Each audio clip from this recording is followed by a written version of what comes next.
Hello everyone, welcome to the fourth Django tutorial in the Django tutorial series.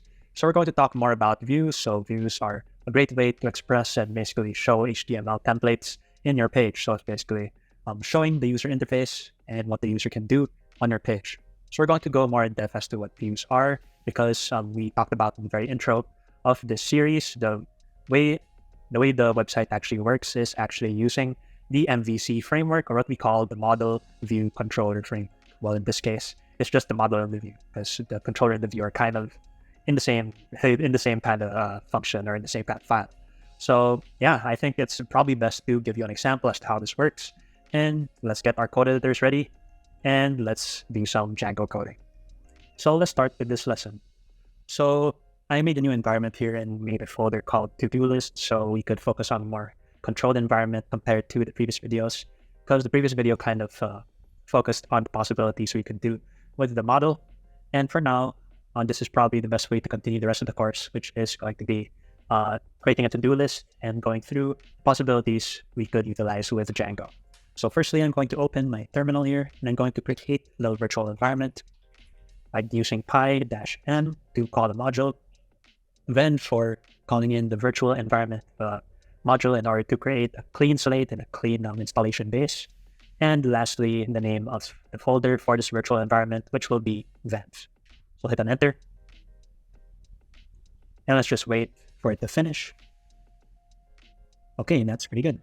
So I'm going to activate this virtual environment by saying then scripts activate to activate that.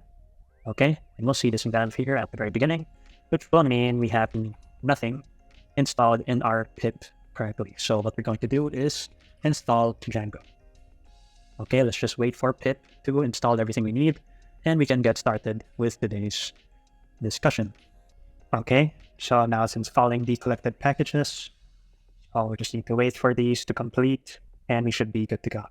So now I could see then in our library here, we have Django along with its necessary prerequisites as well in our library. Okay, so the next thing I'm going to do is create our project. So we're going to say Django admin, start project, and then we'll name this project. We're going to say to do app, and then we'll use the current folder as the site for this.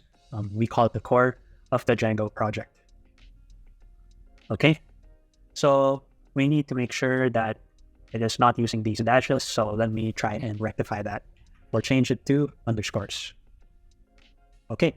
Now that should make our project right here, and we'll see all of the necessary files for creating this Django project, which are already built in with the Django template. So and here's all the settings that we need, and we already talked about some of these before. The URLs as well, we talked a bit about this in the previous video, and the WSGI, which we're not going to really get into for the basics. Okay, so next thing we need to do is create the app that will uphold all our to-do app pages. So we'll say Django admin, start app, and then to do pages. Okay, and of course I gotta make sure that it has underscores. So bear with me. There you go, and that should be good. So to do pages here is going to have the admin, apps, models, tests, and views. So this is going to be for our main functionalities inside our Django project. So I'll clear this for now. Okay, so now we have clean slate once again, and we have a bit of a base to work with when it comes to the to-do application. Okay, so let's go and create the model. So let's go to the models.py here. We're going to say from django.db import models. And in here, we're going to say a class of to-do will be a class that takes in the functionalities of models.model. And those should be singular. And in here, we're going to be specifying our fields or the things we need to create a to-do object. So we're going to say task name in here. And then we'll say models.carField, since it's going to be a piece of text. Let's say this is going to have a max length of 100.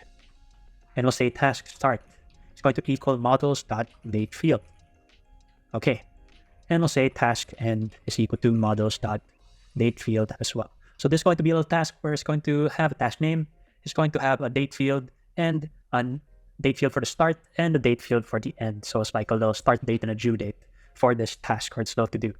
Then we're going to say def str, which is going to be the name of this object we're going to take from the shelf in order to reference these later on inside of this def, or we call function. And then we'll say return self.taskName if they're asking for the name of the object. Okay, so this looks pretty good. And I think this is going to cap off the model that we need for the to-do. So we'll just remove this comment at the very top just to make things a lot cleaner. And there you go. That should be good to go. So what I'm going to do now is actually activate this model. And in order to do that, we need to go to settings in here. And we need to add in this installed application because we talked about a while ago how we started app. And this means we need to put this app inside of our core to enable its functionalities. So I'm going to say in here to do, well, of course I gotta use the underscores. We'll say to do app. And that should be good to go.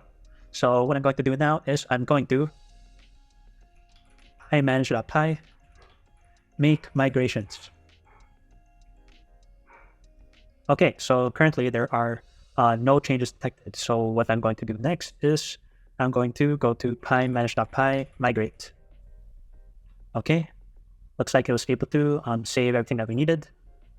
Okay, so it has the content types, auth, admin, and sessions initial. So next thing I'm going to do is I'm going to make migrations. So hopefully this activates our to-do pages model. Okay, so this should actually be pages instead of apps. So let's try that again. There you go. That's what I was looking for. So this lets us activate this new to-do model for our task creation or our to-do creation. So we're going to say migrate to this as well. There with my spelling. Here you go. Okay, so we're able to add in a to-do page. And lastly, we could make a super user. So we're going to say manage.py create super user to have access to some admin capabilities.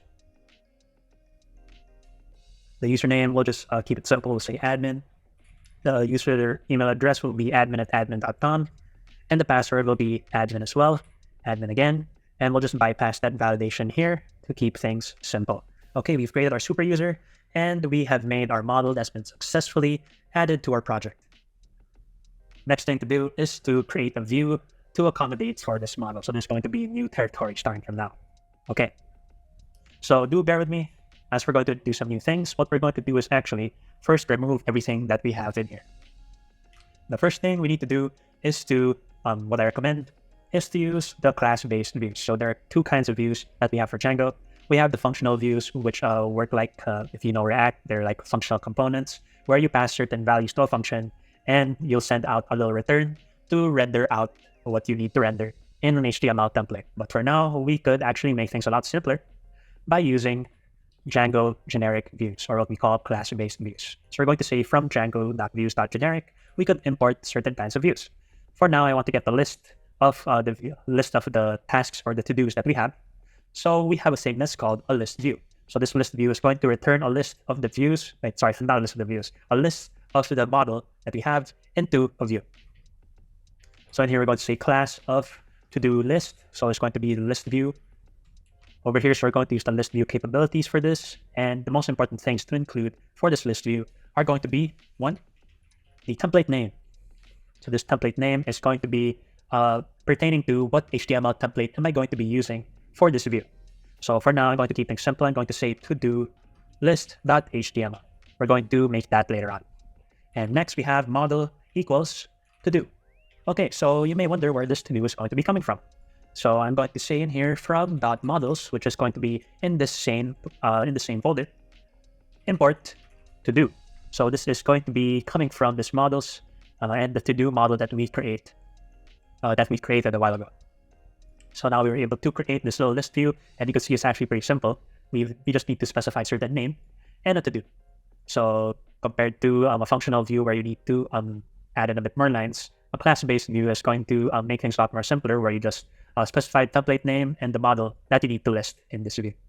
Okay, so that is for the to-do list. Next is something that I'd like to call the create to-do. And for this, we're actually going to import one more thing. We're going to say from Django.views.generic edit import create view. So this allows us to use a create view and put in some forms or some kind of form to update our to-do list. So for this, I'm going to say template name is going to equal to-do create.html. And we'll say model equals to-do here.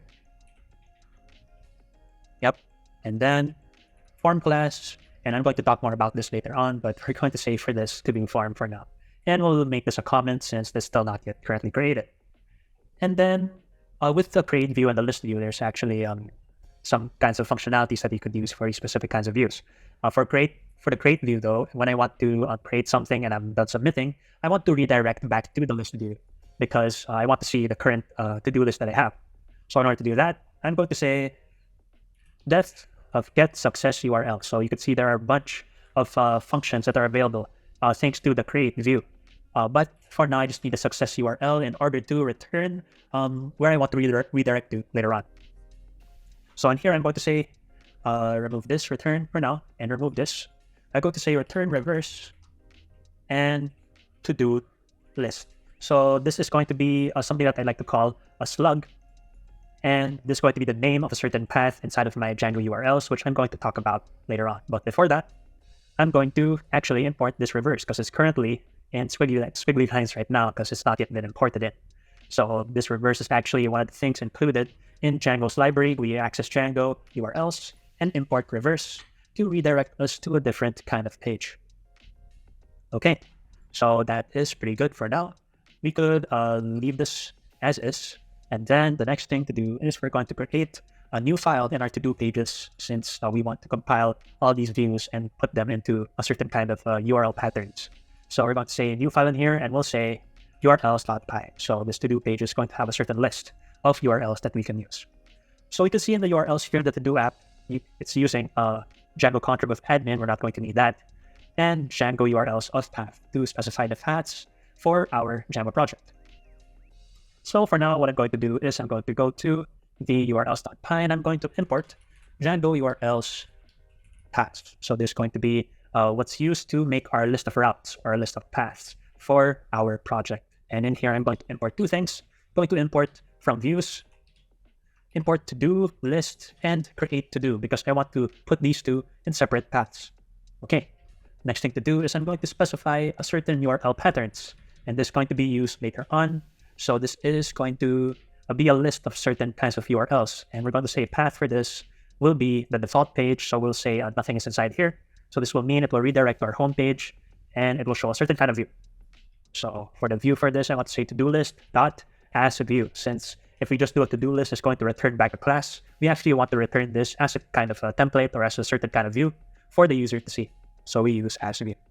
And then we have this name. So remember a while ago when I created this little slug over here for the reverse, we're actually going to make this the name of this in order to redirect to later on after we create a certain to-do item. Okay, so we're going to go to the next one, which is path of create. And then we'll say create to-do.asView as well. Okay, and then this name will be pretty on the nose. We'll say to-do create. Okay, that looks pretty good. So this is added to the urls.py of to-do pages, but it's not yet actually in our application because we need to add that into our urls.py inside of our core or what we call the to-do app folder. So in here, I'm going to be importing from to-do, import URLs. Okay, and this is actually going to be to-do pages. My apologies. There you go. So now we have a way to get the URLs inside the to-do pages folder, what we call the to-do pages application. So we're going to add in the URLs dot URL pattern. So this is going to be the URLs from this to-do pages list over here. So these are going to be added on into this list of URLs or the paths of our project. Okay. The next thing that we're going to do is actually test out this page. So what we're going to do now is we're going to manage.py and make sure that everything has been migrated. Yep, there's no changes so far. Okay, so there's everything looks clean. So we're just going to clear this and we're going to say manage.py run serp. Okay, so now we can open this in our desktop. So let me redirect there. And okay, welcome back. And this is going to be our Django server. We can just control click here. And you can see that we're greeted by an error. So this is because we need to create the templates for to-do list and to-do pages to-do list.html. So in order to do that, we can actually use our to-do pages folder here. And we're going to create a new folder in here and we're going to call it templates. So now this may be the first video that we're going to have to cut into a separate part because it may be a bit lengthy. So I'm going to have to cut it here, and we could actually move on to part 2 where we could discuss about HTML templates. I hope you're able to learn something new, and be sure to wait for the next part, and we could display something in this template. But for now, we'll see you, and thank you for watching One Code Count.